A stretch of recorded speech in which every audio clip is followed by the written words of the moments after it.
Welcome to the Polygamer podcast, where gaming is for everyone. Join us as we expand the boundaries of the gaming community. Hello and welcome to the Polygamer podcast, episode number 76 for Wednesday, April 11th, 2018. I'm your host, Ken Gagney, and I am recently returned from PAX East, the Penny Arcade Expo held every year in Boston, Massachusetts. Hey, that's my own backyard. Every year since 2013, I've been moderating panels at PAX East on various topics such as video game journalism, point-and-click adventures, and sexism and feminism in the games industry, that being the panel that launched this very podcast. This year, my panel was all about how to use Patreon to take your YouTube channel, Twitch stream, webcomic, blog post, whatever, to the next level. The panel was called Gaming Patreon, Building Community for Fun and Profit, and was held Sunday, April 8th at 1:30 p.m. in the Condor Theater. Joining me on that panel were former guest of the Polygamer podcast, Tanya C. DePass, and Ian Danskin, as well as my friend Lon Seidman, who has been on another podcast I used to host, the Open Apple podcast. I contribute to all three of these individuals on Patreon, and I was happy to chat with them further about how they use this crowdfunding platform. The audio from that panel is this month's episode of the Polygamer podcast, which I am pleased to present to you in case you didn't follow along on Twitter with the hashtag PAXPatreon or were in the audience for the panel itself. If, after listening to this podcast, you have more questions about Patreon, you're welcome to follow up with any one of the individuals on this podcast. My name, of course, is Ken Gagney, and you can find me on Twitter at Gamebits. Tanya C. DePass is on Twitter at Cypher of Tyr. That's CYPHEROFTYR. And that's also her Patreon handle. Lon Seidman can be found at Lon Seidman, LonSeidman, on Twitter. And on Patreon, he's Lon Reviews Tech. And Ian Danskin is the founder of Innuendo Studios, which is both his Twitter name and his Patreon name. Since PAX East ended just this week and this panel was hosted just 4 days ago at the time of this airing, I bumped another episode of Polygamer to make room for this timely delivery. I'll be back next month with another great interview. In the meantime, enjoy the panel. Hello and welcome to Gaming Patreon, Building Community for Fun and Profit. Welcome! Thank you all for coming. We are going to discuss today how to use the crowdfunding website Patreon to take your YouTube channel, Twitch stream, podcast, webcomic, etc. to the next level. How many people here have never heard of Patreon? Good, you're in the right room. How many people here have their own Patreons? Wow, okay. How many people here back other people on Patreon? Good. How many people want to launch their own Patreons? Great. Excellent. Then you are going to go home today with some great takeaways. My name is Ken Gagney. I will be the moderator for this lovely panel of three accomplished professionals that, full disclosure, I back all of them on Patreon. And I selected these fine people because they have between like 100 and 1,000 backers on Patreon. So it's a good representation of what can be accomplished with Patreon. There are some Patreons out there that are making like $10,000 to $20,000 a month on Patreon, and that is perhaps a laudable goal, but you're probably not going to start there. So this is a great way to supplement or complement what you're working on with Patreon. So let's introduce ourselves. Sitting immediately next to me is Tanya C. DePass, the founder of I Need Diverse Games. Hello, Tanya. Hello, how are you? Good, how are you? Hi, y'all. I can sort of hear you. I'm doing better. So you actually have two Patreons, correct? Correct. And one is for yourself and one is for your nonprofit? Yes. And remind us, what is your nonprofit? What is I Need Diverse Games? So I Need Diverse Games is a 501c3 that came out of a lot of work in the gaming space and people wanting to have conversations about diversity and doing better and getting more people in the industry, staying in the industry. And so with that community that grew out of it, money doesn't grow on trees, and coming to conventions, doing talks, etc., are not cheap. So I put it out there, if you like the work that we're doing, then here's a way to support us, both before we became a 501c3 and then after that was approved. So that funds things like these trips to PAX, to do other things. So we're helping other conventions, smaller conventions, with donations in kind, and also getting to do things like go to the Game Developers Conference. Excellent. Thank you. And on the other side of you is Mr. Lon Seidman. Hello, Lon. Hello, everybody. We do. So you create videos at lon.tv. Your Patreon is Lon Reviews Tech, and that is a good summation of what you do. Lon Reviews Tech. That's it. Tell us a little bit about that. Yeah, so I started kind of as a hobby about 5 or 6 years ago, kind of by accident. I was discovering that I didn't even know I was, but I was good at search engine optimization, and I was picking up a lot of subscribers on YouTube for things that I was just reviewing for Amazon through this program that I got into, and it was just kind of an afterthought. But over the last couple of years, it began picking up subscribers. I've been getting a lot more views. I'm changing my content strategy as a result of that, and it's been really gratifying to have viewers that like what I'm doing. And I went full-time about a year ago, and the Patreon is helping part of what I do to produce content. Great, thank you. And last but not least, at the end of the line is Mr. Ian Danskin. Hello, Ian. Hi. Ian is a local content creator, and he is the founder of Innuendo Studios, which is the creator of many wonderful videos. Tell us a little bit about that. So Innuendo Studios is a video essay channel on YouTube. I started out mostly talking about like games and gaming culture. It's since branched out into being a little bit about movies, a little bit about art, and a surprisingly large bit about the alt-right, which is fun. Back me on Patreon. I don't know. Right. Back to you, Ken. Thank you. So you all create videos. Lon, you also have an audio edition, a podcast, right? Tanya used to have an audio podcast called Fresh Out of Quarters, and you also talked about the nonprofit that you do. Are there any other things that you fund through your Patreon that we haven't mentioned in this introduction? I have a podcast in the works that hasn't started yet. Oh, great. I guess my invitation to be a guest got lost in the mail. We're not even at the who's going to be on it stage yet. We're at the what's it even about and what's it called stage. Good. Okay, well, those are very important things to solve before you launch your podcast. Great. Yeah. And finally, my name is Ken Gagne. You might tell from the slide up here with all our contact info that there's a line missing from me, which is my Patreon handle. I actually don't have my own Patreon. I've never run a Patreon or a Kickstarter, but that doesn't mean I'm unfamiliar with them. In the last 9 years, I have backed 334 successful Kickstarters. And in the last 4 years, I have, over time, contributed to 61 different Patreons. So I've gotten an eye for what works and what doesn't, what makes a Kickstarter succeed or a Patreon succeed, what does not.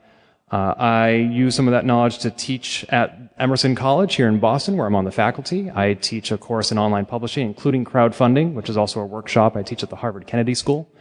If I had my own Patreon, I would use it to fund a monthly podcast I do called Polygamer, which is where I interview marginalized voices in the gaming industry. Both Ian and Tanya have been on that podcast. I also do a lot of work in the Apple II community, people who use 40-year-old computers that predate the Mac, which includes Lon. And I also co-host a weekly Star Trek podcast all about Star Trek Discovery, hence the shirt. So raise your hand if you watch Discovery. The three of you, I'm so proud of you. Thank you so much. All right. So we are here today to talk about Patreon, and I'm curious to know, one of the things that stopped me from launching a Patreon was I had another podcast called Indecider. It was on YouTube as well, and I thought this thing is going to be big, and once it's big, I'm going to ask people for money. And the podcast never got really that big. And so I'm curious to know from our panelists, how did you know when it was time to launch a Patreon? Because you were each already doing the thing that you were doing, whether it was creating videos or podcast or founding a nonprofit. How did you know it was time to go on Patreon?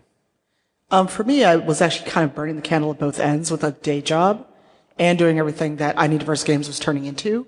And so, unfortunately, the choice was made for me. I was let go from my day job in December 2015. And so I put it out there. It's like, hey, this is what I'd like to do full time.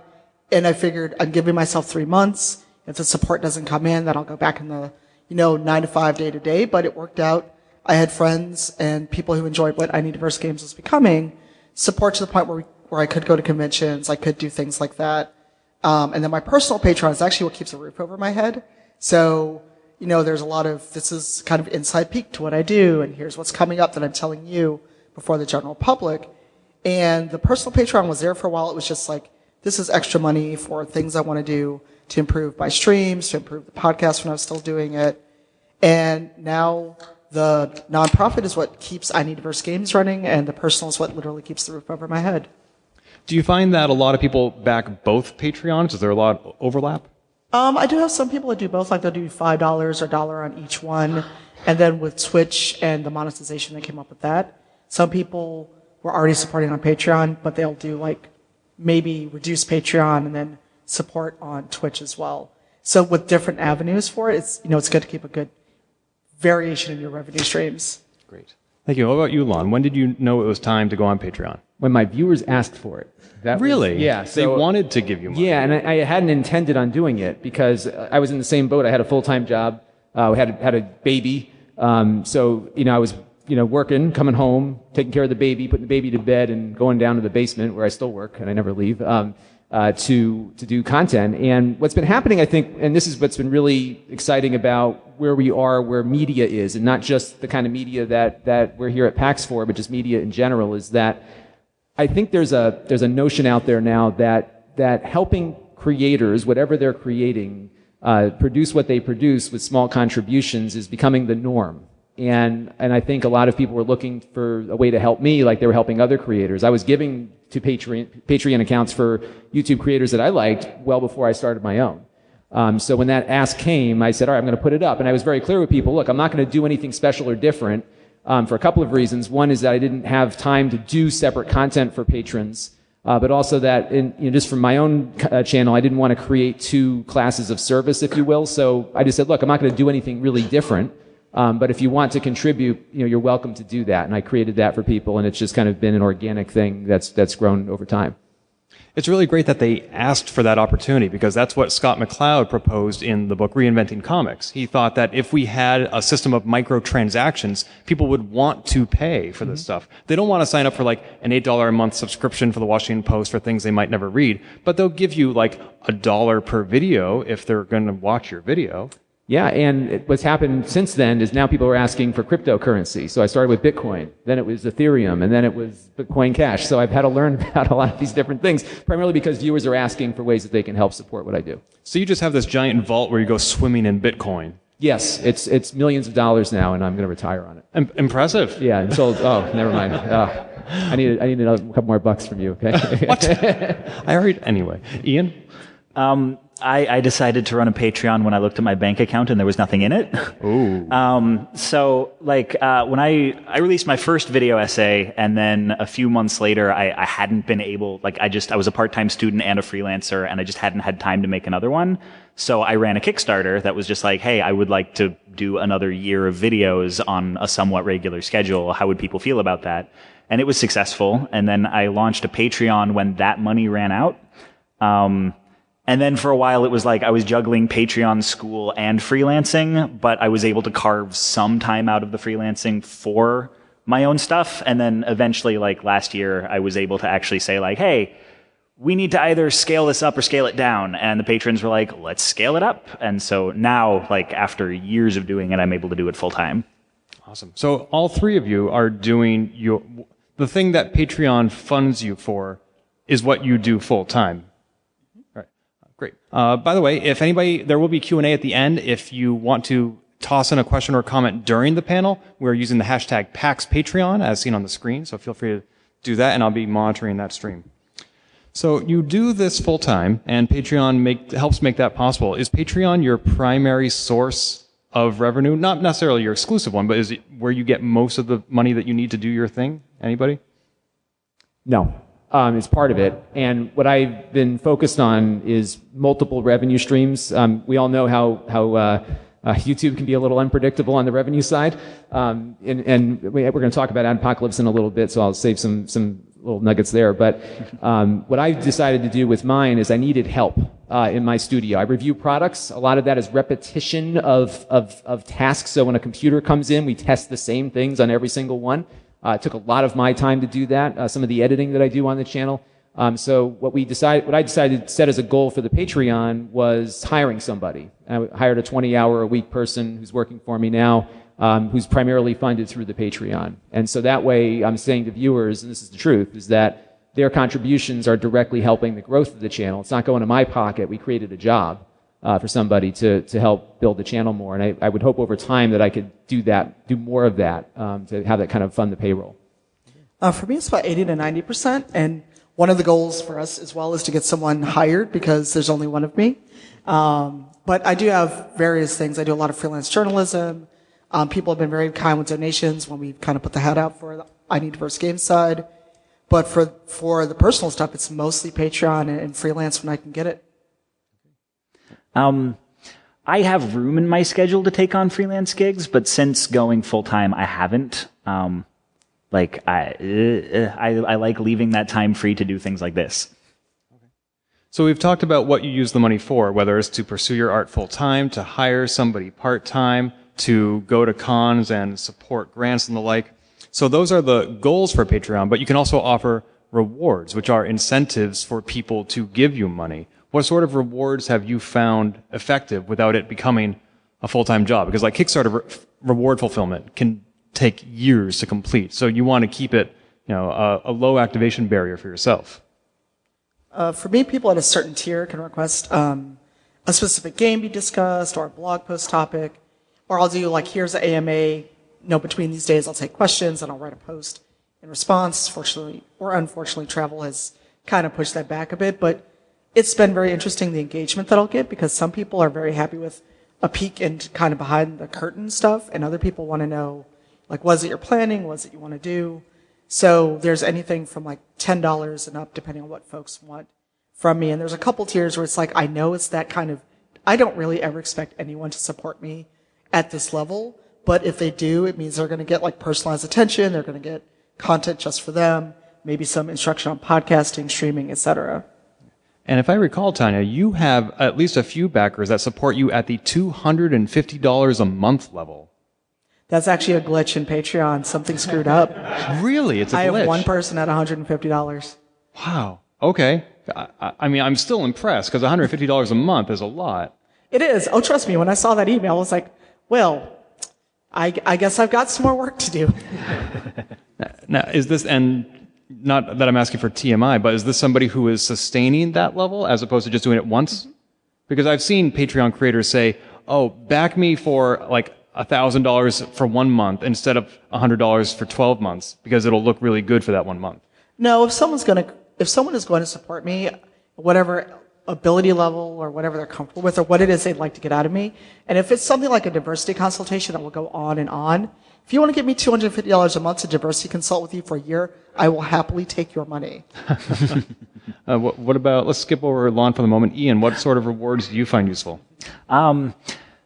Rewards, so what I do for rewards is I have a behind the scenes blog for people who are 10 and up, and I have annotated versions of the videos for $5 and up. But there was a period where when I was trying to build my Patreon, I was talking to a lot of other YouTubers and asking them what do you do on your Patreons? How do you build that up? What kind of perks should I do? And a lot of them were pretty explicit with me that people, it depends on the Patreon, but for the most part, people don't back you on Patreon because they want perks. They back you because they want your work to keep coming out, and that's what they're invested in. And a lot of the time, they just I like you, and I want to have some sort of connection with you, and even just the access to, I get these private posts, that's valuable to them. So sometimes if I'm really crunching on a lot of videos and I haven't had time to update the behind the scenes blog or anything, it doesn't really affect my patronage that much.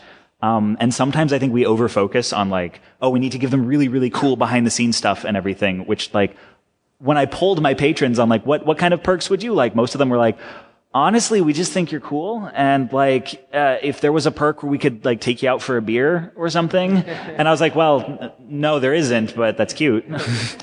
So I don't know. I try not to worry about it too much, but that's what I do. And Lon? Yeah, so I've developed it over time. I started with a credit roll, which I still do. It went from being 20 seconds to about a minute and a half now. So I have basically 3 tiers. One is the $50 or above tier, which is crazy that people do that, but they do. I have three that do. And I do a shout out at after the end of every video, you'll hear your name. People that are 5 and above get a static slide that runs at the end of the video, and then I've got a roll of names that comes after that. So that was the first line of perks. The other thing I've started doing now is offering. I get in a lot of stuff from brands that they don't want back again, the free stuff that you hear about. And those of you that follow me know that I've been very vocal about how influencer marketing has not been very clear with people about how things get to these channels and what the relationships are. So as a result, I don't sell things that I get for free because that would kind of break down my ethics policy. So what I've been doing with my creators or my patrons is saying, hey, here's a bunch of stuff. You pay the cost of shipping. We'll do a little drawing, and I do that about once a month for those as a kind of an added perk just to get stuff out of the house because my wife doesn't want it there. So I actually have a question about that because, Lon, you are getting some of the stuff that you review for free, and then you're putting it, so you're getting the product for free, you're reviewing it, and you're getting ad revenue from that. You're doing a drawing, which brings people in. Arcanus asked on Twitter, does that feel like double or triple dipping, where you're already getting all this content and all this revenue from YouTube, for example, and then you're asking people for more money for videos that you're already getting paid to make? Well, I think it's a matter of people wanting to support the channel. A large number of the things that I review are things that I actually purchase and then resell. There's a whole other mechanism that I have for that. But the reality is, look, you've got to earn a living here, and I can't earn a living just on YouTube ad revenue. I can't earn a living just on Patreon dollars. So, it is a business that I'm running, and I have to find ways to develop that revenue. And I think, having patrons there, to be honest with you, I don't actually advertise that I give these things away on the Patreon thing. So I don't think that this is even a perk until you get in. And I've been very mindful of that, just saying, hey, this is kind of between us. Now you all know. But this is the first time I've ever announced it to anybody. But it was scoops. Yeah, it was just a means of, hot scoops. But it was a means of getting rid of, honestly, God, it was a means of getting rid of the stuff. Because I had to get out of the house. I really didn't feel comfortable selling it, so this seemed to be the best way to get it out of the house and keep my marriage stable. Okay, here's a quick question. This is probably obvious to all of you, but it's probably not when you haven't launched a Patreon yet, is that Patreon offers you two ways to be monetized. You can either ask to be paid per month or per creation.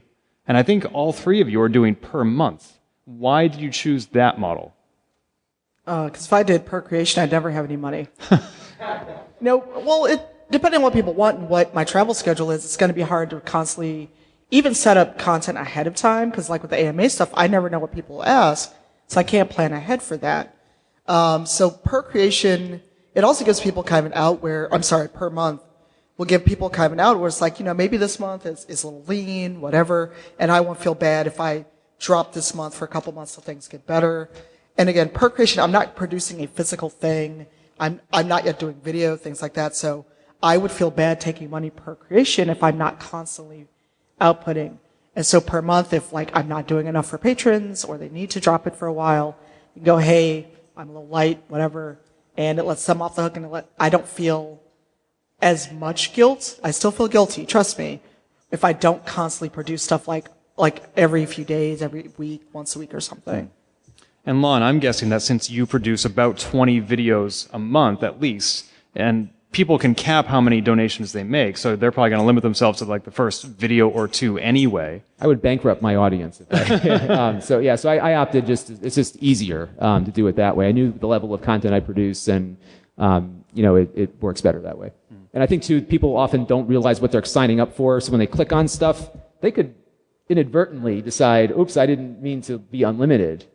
And then you'd have to figure out how to get, I was trying to reduce the customer service burden also on that. So that was another reason why I did monthly. Okay. And Ian, again, this is me guessing, but your videos are elaborate and take a lot of research. I've learned so many German words from your videos. I'm guessing that sometimes you need that sustained revenue to continue producing just a single video. I'm in a place where I can't afford to miss a month of revenue. And I like to say that, well, if I ever produced 2 videos in a month, I wouldn't want to charge people twice for that. That's an entirely hypothetical situation right now. Okay. Let's see. So actually, let's start again with Ian for this question, because you had a moment where you said, let's scale up or scale down. And I remember, I checked your Patreon one day and I checked it the next day, and it had just exploded. Oh my God, you had so many more subscribers, and it was so gratifying to see, because your videos are so excellent. People were finally figuring that out. What happened to make you get so many more backers? And in general, for the whole panel, what have you done that drove people to your Patreon? So I feel like this is a thing that I think creators I don't want to say all creators, but people like me, if you're neurotic weirdos, you feel really weird actually asking for money, right? It's okay to put a little stinger at the end of a video that says, if you want to give me money, you can, whatever, it's not a big deal. Don't worry about it, guys. But there was a point where I was just like, the amount of work I'm putting into this, that labor is not really being compensated, but it doesn't leave me enough time to freelance as much as I need to like actually make a living. So I just put out this video saying like, hi, so either I'm going to switch this over to per video, and there's just going to be a video comes out maybe a couple of times a year, and I'm just going to get like a work-a-day job, or we can get this up to this level, and then I can do this full-time and put out a video every month. And actually asking for the money, you find out you have a lot of people who like, in theory would be willing to give you money, but just haven't been reminded enough times that like it would benefit you, or do not have an accurate understanding of how much it would benefit you or how much it would benefit like your productivity. And so sometimes you just have to come out and actually ask for it, even as much as that makes your skin crawl. And then sometimes people overwhelm you, and then you want to hide under a blanket for 3 days. Lon? So for me, I think the credit rolls helped. I have another thing that I do, a weekly wrap-up video, which is like it used to be like 5 minutes of whatever, but now it's a 30-minute diatribe.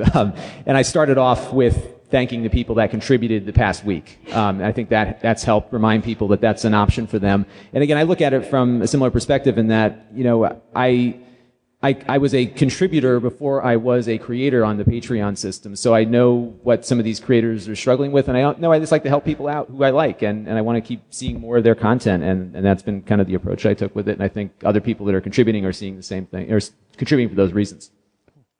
For me, it was just being blunt and honest of like, here, hey, this is what happened. If you like what I do and want me to keep doing it, then here's an option to support the work that I do. Because I'm not super well known, I'm not famous or anything. And so it's like this little bit of the corner that I'm trying to make better in gaming. You all say you like it, now here's a chance to put money where your mouth is. And not in a, give me money, but in a, this is literally what I want to do. And enough people have said I like this and I need this in gaming. So even at $1 a month, if enough people do this, and I often would frame it in, I've got X number of Twitter followers, X number of social media followers. If just half of you gave $1, we could do so much more. Because, you know, and I'm not bragging because I feel many ways about social media, but I'm over 12,000 Twitter followers at this point. If a third of those people even just supported me $1, there's so much more that the organization could do. So that's why I try to frame it of, it's easy to click a like, it's easy to reshare a tweet, but at the end of the day, resources mean that you can do more work. And it's a little harder, I think, for me because I'm doing more community work and not giving a tangible thing. And it's hard to quantify that, and people don't see it sometimes as real work. But it's both actual labor and emotional labor that is going out to it. And it's not like I'm keeping the money and hanging on to it. Everything that comes in goes right back out in some way or the other. And that $1 a month comment was reminded me of something too, because I changed I have my little credit roll that runs at the end of the video, and I mentioned that, hey, you can help the channel for as little as $1 a month. And I think that low ask is something that people say, I could do $1 a month, I like this guy. And most of my contributors are giving $1 a month, and they have been for a long time, and it scales. As Tanya said, no matter how many people give to your Patreon, it'll be a fraction of the people who follow you on Twitter, who subscribe to you on YouTube, etc. But that small fraction will be super dedicated and loyal because they like your work enough to give you money. And unlike the unnamed masses on Twitter and YouTube, you actually know who these people are and you have a relationship with them. So what is it like building that relationship with those individuals? How do you interact with the people who give you Patreon on that more personal level? Some people establish a Discord channel, which in terms of expenses is minimal and allows your community not only to chat with you, but with each other. Other creators create once a month Skype video Q&A where they hang out with the people who give them $50 a month. Like you're buying time with that creator. How do you interact with your community, Tanya? I've got a Discord, and all levels get access to Discord channel that's just for patrons. And sometimes, if I don't get a lot of engagement actually on Patreon on a post, I'll reshare it there and go, hey, I don't know if you saw this. But there's also just ways to communicate and go, do you like what I'm doing? Is there something you would like different? Do you want a video AMA versus a text AMA? And found out that even though I was doing my best to accommodate schedules, a video AMA just wasn't something people wanted. Because they were like, we already watch you on Twitch, we already do other stuff. We can communicate with you in other ways. And I was very lucky that I Need Diverse Games had a community already built before I started that Patreon. So I wasn't coming from the ground up. And then that, helped with my personal one because it's like, this is what I do. you want me to keep doing it, then here's the personal one.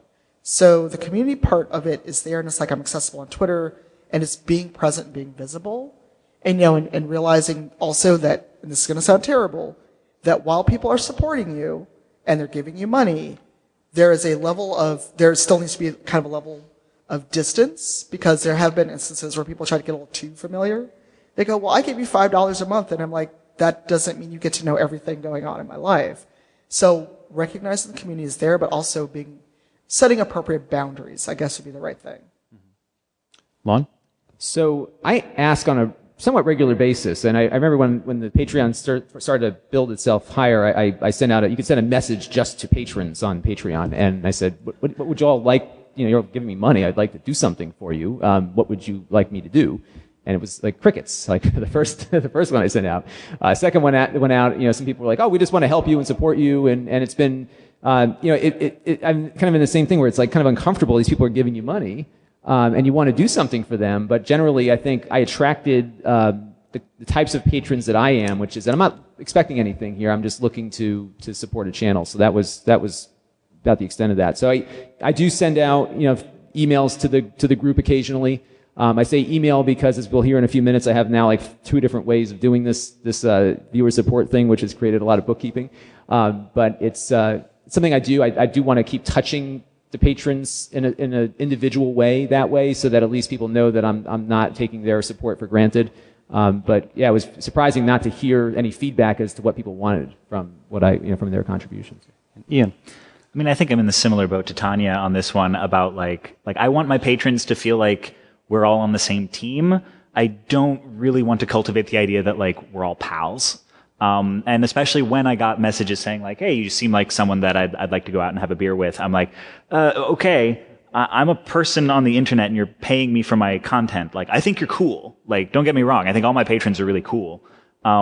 But I just, like, it is a financial transaction, and I, for one, like, really resent, like, the faux sincerity that a lot of businesses have today, where they're sort of like, hey, everybody's friends, and it's like, no, this is a business relationship, and, like, as soon as I'm not valuable to you, we're not friends anymore, and I like to think I'm a little more human than that with my patrons. It's like, I like these people, even when, like, I'm only getting $1 from them, or even, like, I get a lot of people who, like, cancel their pledge and they say, my financial situation changed, but I still really like your stuff. And I'm like, that's fine. I think you're great. You're so great.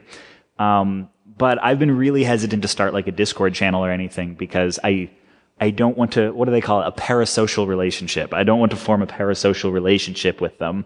If anybody, okay, so you can't go to it because it's opposite this panel right now, so don't go there. But like, there's a guy who studies parasocial relationships who's doing the psychology of Zelda panel right now. I saw him yesterday at the PTSD panel, which is really interesting. And you should look up parasocial relationships, but don't go to that panel because say here. And Ian, since I back your Patreon, I know that you often send out pre-release versions of your videos for us to get a sneak peek or to edit for you, or but you do eventually release all your content to the general public, which is what one of our Twitter users here just asked. Yeah. I mean, backers will get like rough cut versions. Like I'm always like, oh, you get it a day early, and I don't know if it's so much like a perk that they get the rough cut, so much as if I'm going to release this a day early, you're not going to get the final version because I need that extra day. But yeah, people can see like, oh, there's a line that got cut, or in the final version, there's a line that got added or something. And I leave those up for a few weeks before I finally take them down. But I don't know. There's that. So you've been running your Patreons for a couple of years now, and you've had a moderate amount of success. What mistakes have you made along the way that you wish you'd known to do or not do something earlier, or you would have done it differently? Anybody? Overpromising. Like if I fall behind, being really optimistic about how long it's going to take to get back on track, or sometimes talking about like, here's what the next video is going to be and it's going to come out next month, and being like, okay, actually that's a really heady topic. Like, there's the video I put out a couple years ago about the beginner's guide that was like, ended up being the longest video I've ever made. It's like 33 minutes long, and it took me 3 months to make. And I just kept talking about like, this beginner's guide video is coming out next month. And it's like, no, it's not. Stop saying that. And honestly, if I had just said, this is going to take 3 months, like, I don't think anyone would have complained, but I feel beholden to my patrons, and I want to be super optimistic with them. And I've had to rein that in. This might lead to our next question, but choosing Patreon.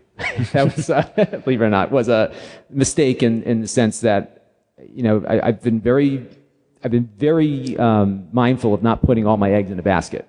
And I put all my eggs in a basket with Patreon, and I regretted that decision. And I've since corrected, but we can lead into the next one. Tanya? For me, it was just not realizing how much time I had versus content I wanted to put out. Because when I was doing the podcast, it was like guaranteed every week, here's some early content for you. And then when the podcast ended, it's like, okay, well, now what do I do? And kind of overestimating between travel and other obligations, what I could do for patrons. And also what it is that I want to share, like where's that comfort level in behind the curtains peak or talking too much about opportunities. Because you can always ask your patrons not to share outside a locked post, but as we know, that doesn't always happen. So just kind of figuring out that comfort level and what it is I want to disclose and share. And as far as figuring out how much time you have to create content and over-promising, but why though PC in the audience asked, do you limit how many people can subscribe at a certain tier so you're not overcommitting your rewards? Yeah, all my high tiers have very low, because if someone ever did subscribe to me at like $2.50, if I got 10 people wanting that per month, that's basically all I'm going to do for the month is setting up these calls with people. And an hour and a half, that's like, 30 hours before prep time. So for the higher tier that you put on your Patreon, I would really recommend anywhere from a 1 to 5 limit on it, because if someone is going to give you that much money per month, you also should give them your time and attention. So if you start getting people that want like 10, 20, 30 at a super high tier, that's going to be all you do instead of your other content. I used to back a Patreon, and I think it was for $3 a month. There was a musician. She would pay you a compliment. And so once a month, I would get an email from her saying something really nice about me. And we had actually met like twice, so she knew who I was. But like after a year, she's like, I've run out of nice things to say about you. I don't know you that well. I'm sure you're a swell guy. I can't keep doing this. I'm changing my reward level. Could you pay more for an insult? I think I'd pay for that. So actually, I get it for free on the channel, but I would pay for that too. So brief tangent. I met another Patreon creator who I used to back, and I had just canceled my pledge to her recently. I still liked her work, but my financial situation had changed. And I was embarrassed because I thought she might remember this. And I'm like, oh, hey, it's great to see you again. I'm sorry I canceled my pledge. And she said, Ken, the great thing about Patreon is that I'm not getting one person giving me $1,000 a month. I'm getting 1,000 people giving me $1 a month. And if any one of those cancel on me, it doesn't really impact my bottom line. It's not like I lost a job or a contract or a freelance gig. I keep doing what I'm doing, and it's barely a blip on the radar. So that's nice about Patreon, is that, in a way, you're not putting all your eggs in one basket.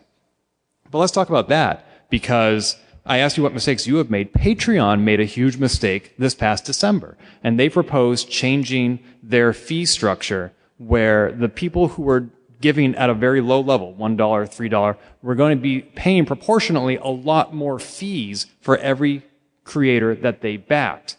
And there was a mass exodus of backers, people fleeing the platform before they could even enact these changes because they didn't want that showing up on their next credit card bill.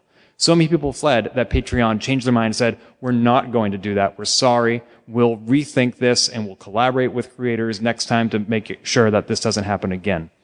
But nonetheless, it was a learning lesson for a lot of people, and a lot of those backers who left Patreon have not come back. So what did you learn from that experience? Tanya? That people don't want to get nickel and dime, because for many people, they can support a wider range of creators at the dollar level. And I had friends who were like, well, I'm supporting 20 people at $1 a month. This is going to double what I do, and let's not forget international folks. The exchange rates, things like that. You're looking at like maybe $20 US in pledges turning into 40, 60, maybe 80, depending on where you're at. And so a lot of people either dropped entirely, they switched to sending a PayPal because, hey, I'm sending you $1 a month. This doesn't cost me anything. And I think they saw that rate of attrition hit much faster than they expected. And the irony of it is the big creators who are getting those thousands of dollars per month, people like, you can take the hit. So they had big drops. And when those people are like, well, I guess I'm going to Drip, I'm going to something else, they were like, oh, we're losing all this revenue. And so they're like, well, we made a mistake. And it wasn't to help small creators. I never believed that line. I was very upfront with my community. I was like, here's what they sent us, and let's talk about it. I actually did a Twitch kind of Q&A about it, and it wasn't meant for small creators. I really felt like it was meant to drive small creators off and bring the big money makers on. and the medium to large creators would be okay. Luckily, it didn't drive me off or keep me from having a lot of community fallout, but it was a very, very bad move, and I'm glad they backtracked on it, but they should have actually talked to people first. Yeah, so I agree completely. Everyone needs to understand Patreon has got $100 million in venture capital backing it. It started with a very good intention by a fellow creator, and as money gets into the mix, I think they were trying to find a way to make their business more valuable. And that meant changing how some of the overhead that they had to deal with in processing credit card transactions. And for me, what happened was whenever I go on vacation, all this stuff usually happens to me. So I'm on vacation in Florida, and I live in Connecticut. Those of you who are in Massachusetts, like we've had enough of this winter, you go down to Florida, it's really nice. I was like ahead of my content, and I just see this email come from Patreon about how this wonderful new change is going to make things so much better. And I'm looking at this thinking, like, seriously? They think that's better? I was just predicting what was going to occur 5 minutes later, and you can almost see your patrons just dropping off. And one of the real geniuses of what they did with Patreon was the aggregation of microtransactions. And what I mean by that is credit card fees are very expensive on a one-off basis. So with PayPal, for example, somebody gives you $1, there's a 30-cent something transaction fee plus 3% of the total, so you get like 67 cents out of the mix. If somebody's on Patreon and they're giving $20 to 20 different creators a buck at a time, you actually get more because they're able to charge that patron $20, and that percentage is far more diluted. That 30-cent transaction fee is diluted across all of that $20 contribution. So in many ways, you do better with Patreon than you would do otherwise if somebody's giving to a lot of different people. And that was their real business model. That was what made them really successful, was that you could make money getting $1 a month from people, and they blew it up. It just didn't make any sense to me. And the only thing that did make sense was what you just said, which is it was about trying to bring in the bigger money. I'm glad they reversed their decision. But what I decided to do at that point, because I had this thing in my head, I really got to come up with something else. And I started looking at maybe coding something myself. What's been surprising is there's not been a very good way to get monthly revenue from people without having to do something. And I found something called DonorBox, which is a business model designed to help nonprofits. It's free for the first, if you don't get more than $1,000 a month, it's free. Otherwise, they charge you like 0.5% or something. It's really minimal. And I switched to that as my primary way to contribute to the channel. I lose a little bit on those dollar contributions, but at least I have more control over it. DonorBox is not trying to become Patreon. They're not trying to be this big, huge thing. And I think that I was able to get a lot of those people back. And now I get about half of the contributions via DonorBox, the other half via Patreon. Patreon does have some advantages in that they give you paywall kind of features that you wouldn't get with something like this. It's required a little more bookkeeping because now I've got to merge my Patreon list with the DonorBox people and have an email thing going. But I'd much rather have more options. And that was one way that I was able to deal with it. Okay. Ian. So one of the going theories for why Patreon made the move they did, and this is something that, if it's true, Patreon can't come out and admit, is that when they were collecting money from a whole lot of people in one charge, and then also collecting like the money that you have going out to other patrons, and then they're just like, oh, we're just going to deduct these fees out of the money you've got coming in into the money you've got going out. We're going to chop everything up and send it all to where it's going, and you're only going to have to pay one fee on that, and we'll cover that fee. That by doing business that way, they were technically not operating like a normal commercial business. They're operating more like a bank, and they're not being regulated like a bank. And so if that is what was going on, it's the reason they had to spin this as, oh, this is for the benefit of the creators on Patreon, is because if they admit that actually it's because we were breaking the law, they might get a whole bunch of fines. If that is what was going on, then like the thing I learned from all this is something is still coming down the line. Like they walked back from this. They're already no longer doing the thing where like the money I have going out to other people on Patreon is no longer coming out of the money I have coming in. It's now like a charge that goes to my card before money comes in, which is always sucks because it's like, oh, you're right before payday is when you're gonna like hit me with like $80. And I hate that. But I don't know, it's just a reminder that like Patreon is a fabulous tool for creators. As a business, it's not your friend. And at the end of the day, like, they are maybe going to do something that kind of screws you over, and they're not even going to admit why they're doing it because, like, they're a business and they either can't or it's just not in their best interest to do it. So Patreon offers a lot of features. We put up with these hassles, but we all stick with the platform because they offer something valuable. There are ways, though, that it could be better. They, for example, are continuing to evolve. This past December, they rolled out a WordPress plugin that you can use to enable people to log into your own website using their Patreon handles, and you can gate your own content, and you can separate your own website into what you can access based on how much you're donating on Patreon. What else would you like to see added to the creator's toolkit to enable you to offer rewards, interact with your audience, anything? How else can a Patreon evolve and improve themselves? Actually be able to stream content through the site. They tried it. It was terrible. I actually just went back to YouTube, and set up an event, and it was private just to my patrons because their attempt at streaming things was terrible. Because even though I'm on Twitch and I'm partnered, I can't set up a stream just for certain people. I can set it so only subscribers can talk, but that's not fair to everyone else if they're not a patron. And what I would like it is, in the off chance that someone does become a problem, if they are an issue, or if they subscribe to you, if they even want to just give you $1 a month, it's kind of a petty, haha, I'm still here thing, be able to block them, return their money, say never let them subscribe to me again. Because I have had friends that unfortunately have had people where that's their way to kind of get back at them. So better controls over who can and can't. And they're like, I don't want to turn away money, but not all money is good money. And I know that sounds strange to say on a Patreon panel, but my peace of mind is worth a lot more than your $5 where you just want to mess with me. That streaming that you were talking about, is that Patreon Lens? What? Lens? That's that new thing, right? Yeah, because, so that's what Patreon streaming is called, and I've been on the receiving end of those streams, and it seems to work okay, but I don't know what it is like to create those videos, and apparently it's not very good. It's not. It was, you couldn't set up a stream the same day, and they would set up a post, and then it would post again when you're live. It was very, not really well done. It wasn't like on the fly, I'm here at PAX, I want to talk to my audience right now after a great panel. I couldn't do that. I would have to set up a YouTube or something and do that. Got it. All right, Lon? Yeah, I think there was an opportunity for Patreon to really become kind of a YouTube alternative, perhaps, or a blogging alternative, perhaps. I think it's good that they did what they did with WordPress. That's a great feature. I didn't realize. I think you may have told me that the other day, but that's a really helpful thing. But it's hard for small creators to create paywalled content, and I think Patreon could really do a lot there, but they're not. Yeah, mostly I just want them to make the features they already have work better. I would like more community management options. YouTube has some community management features, like you can make certain words banned from comments. It's really bad, even on YouTube, but that feature doesn't exist at all on Patreon, which I would appreciate. I wish I had more options for dealing with people who are leaving difficult comments than just deleting the comment completely. You can refund somebody their money, or you can block them, but it's very hard to do both at the same time.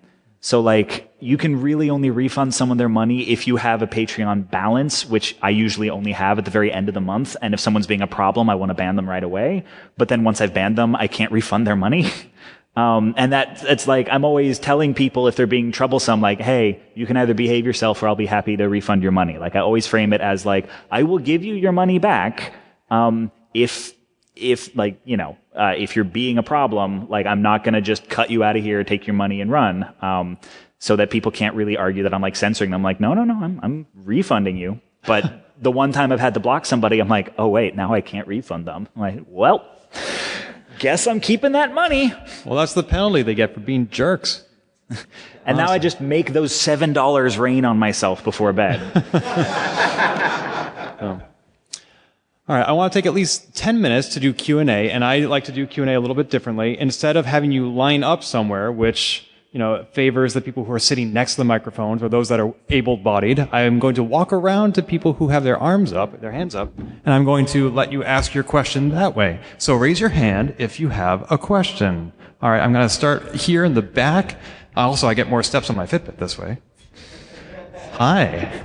Oh, and also, these are questions which end with a question mark. They are interrogative in nature, and they exclude life stories. But if you want to briefly plug your own Patreon, go for it. Hi. Oh, that's really loud, and I'm really loud. That doesn't work.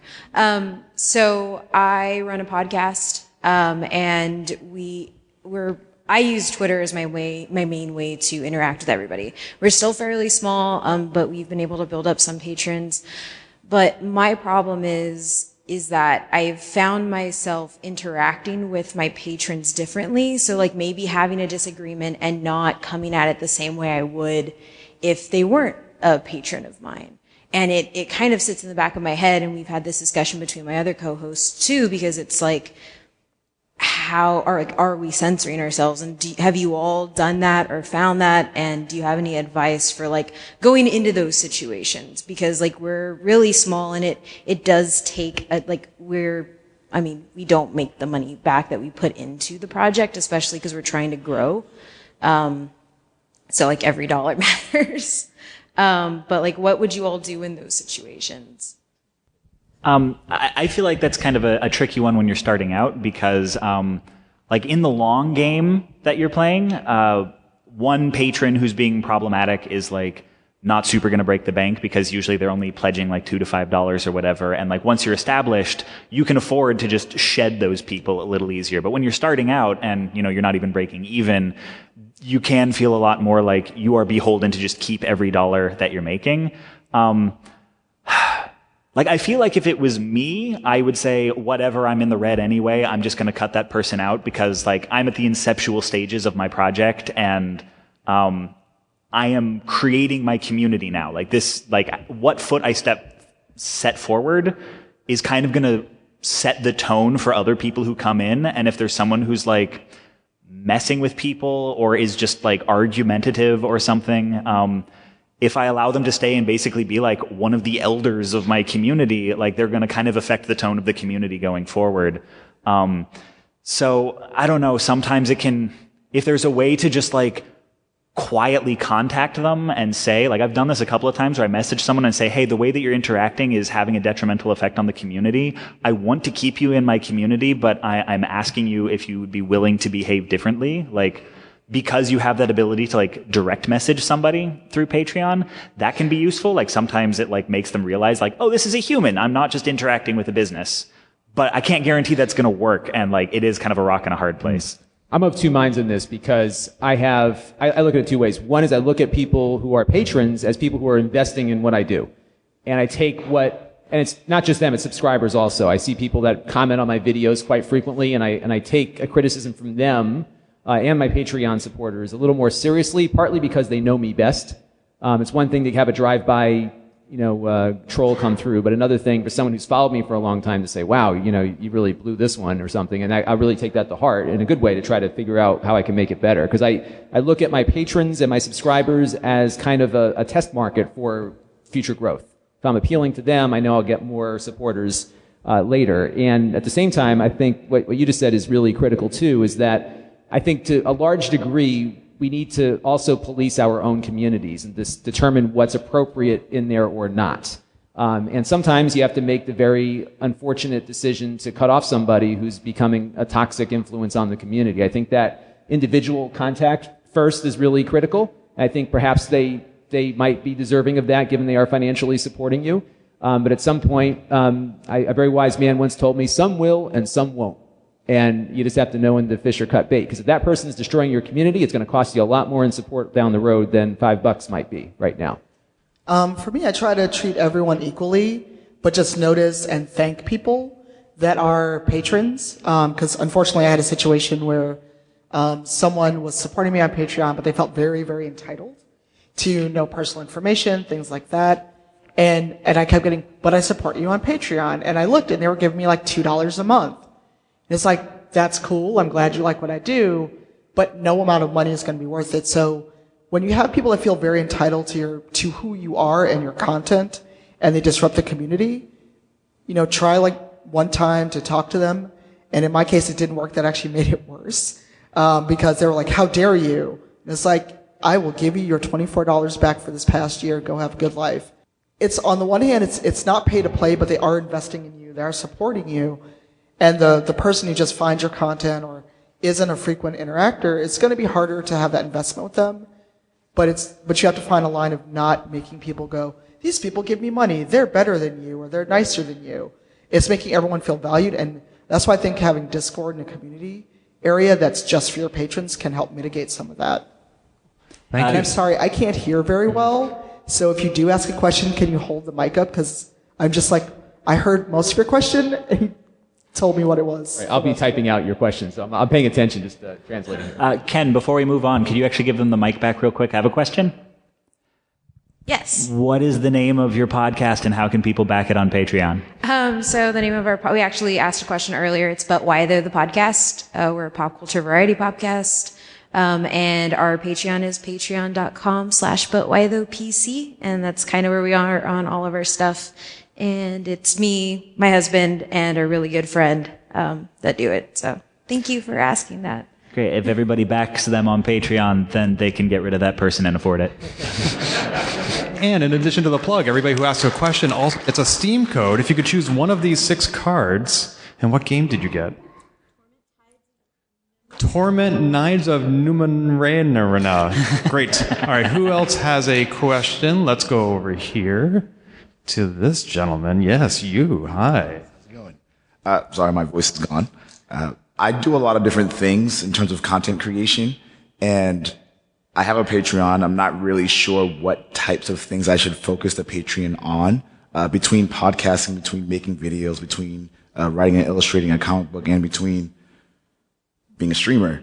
Those are all things that I do, and I'm wondering if either of you have run into that situation where you were trying to push one main thing as the driving force of what you're doing and offering as the Patreon thing, or if it was more advantageous to do variety of different things. I also have this question. For a Patreon, I would say, what is the main thing that you're doing? So, full disclosure, I know Will. So for folks that are doing multiple things across many platforms, for your Patreon, what content are you giving people? Are you giving them early access to stuff?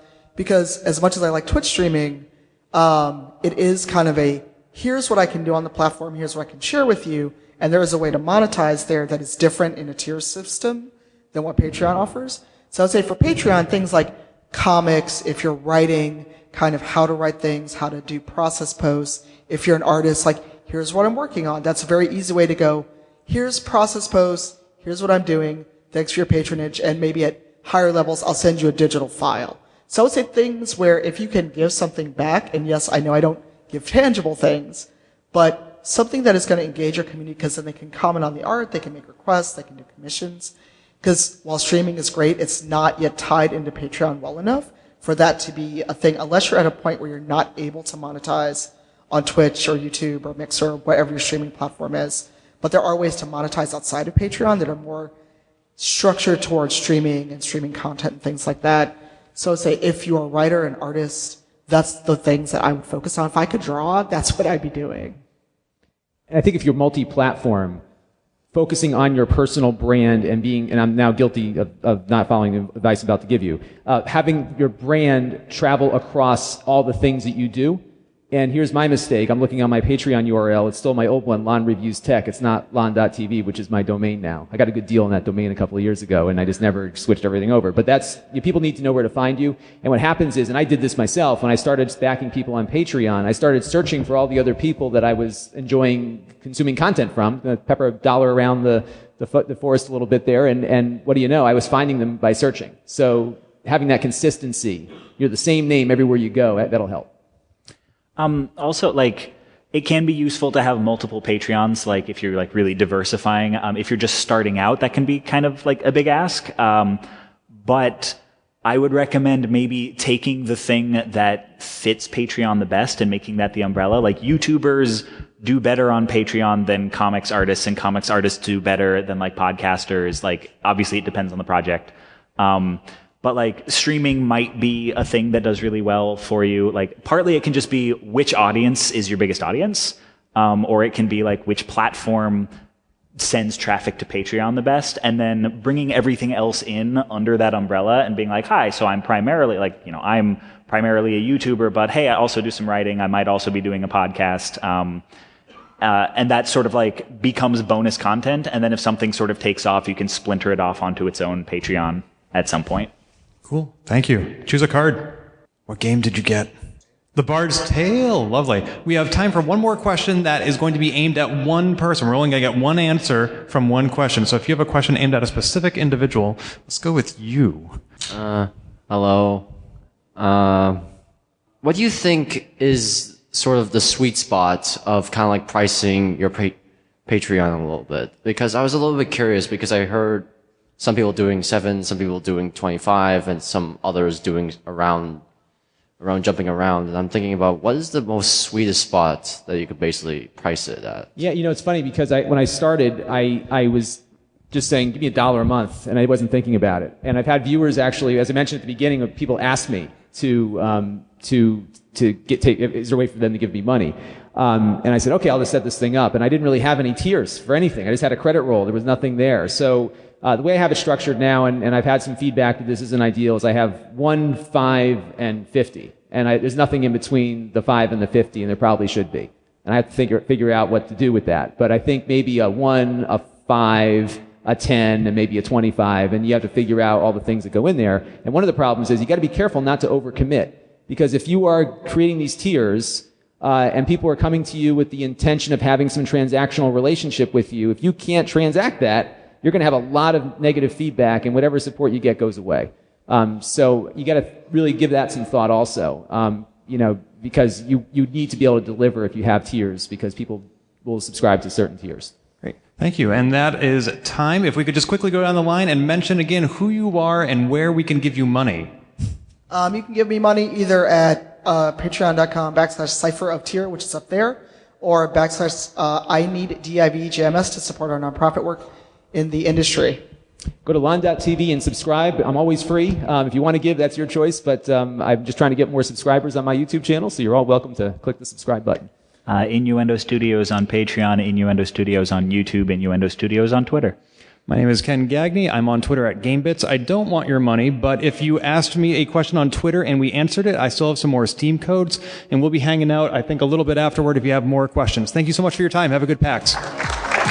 This has been Polygamer, a Gamebits production. Find more episodes, read our blog, or send feedback at polygamer.net.